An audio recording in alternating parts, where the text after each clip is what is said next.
Nakabinbin pa rin sa korte ang mosyon ni dating Pangulong Gloria Macapagal Arroyo na makadalo sa burol ng kanyang bayaw na si Congressman Ignacio Iggy Arroyo. Wala pa raw kasing detalye ng burol. Itutuloy naman sa Huwebes ang pagdinig sa mosyon ng COMELEC na ilipat sa regular na kulungan si Arroyo. May report si Julius Segovia. Full force na dumating sa Pasay City RTC Branch 112 ang orthopedic team ni Pampanga Representative Gloria Arroyo sa Veterans Memorial Medical Center o VMMC. Ang spine surgeon at mahigit 20 taunang consultant sa VMMC ang humarap sa witness stand. January 26 huling nasuri ng mga doktor sa VMMC si Arroyo. Sa medical report kaugnay sa kondisyon nito, lumalabas na may cervical spondylosis at lumbar spine stenosis si Arroyo. Ang pananakit daw ng batok nito, umabot na sa kanyang braso, bukod pa sa low back pain. The problem is, mayroon pa mga ugat na naiipit nga, kaya nagkakaroon pa siya ng pain. Pero ayon kay Dr. Sison, pwedeng outpatient o gamutin sa labas ng ospital si Arroyo. He did not categorically say that he has to be in the hospital. I think what he said was, when I asked him the last time, I asked him whether or not the patient can be treated as an outpatient. He said, I think so. Bagay na sinalag ng depensa, lalo't ipinipetisyon ng COMELEC DOJ panel na mailipat sa regular detention cell si Arroyo. Yung therapy niya is actually 3 times or twice a day, no? Monthly? Yes. Oh, pero mo yun.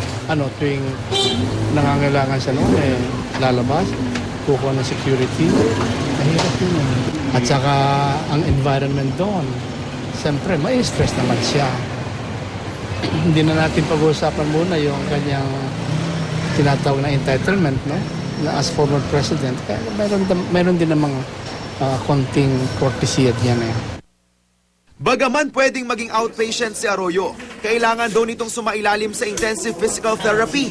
Kaya kung si Dr. Sison ang tatanungin, better for her to stay sa hospital? Siguro, more practical. More practical siguro. Siyempre, kasi lahat ng doktor nandyan makikita Security-wise, ang hirap-hirap dali mo araw-araw sa hospital, di ba? Sa hospital, di ba? Ewan ko, bala na ang judge na.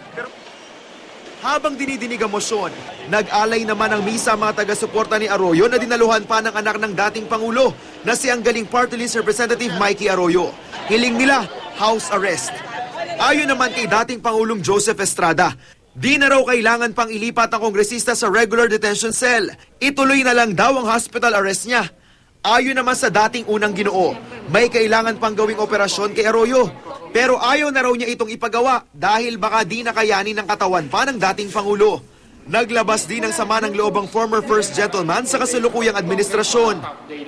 Ang ginagawa lang nila, puro persecution sa amin. Sa mga Arroyo, kay Corona, mga allies namin, kawawa naman sila.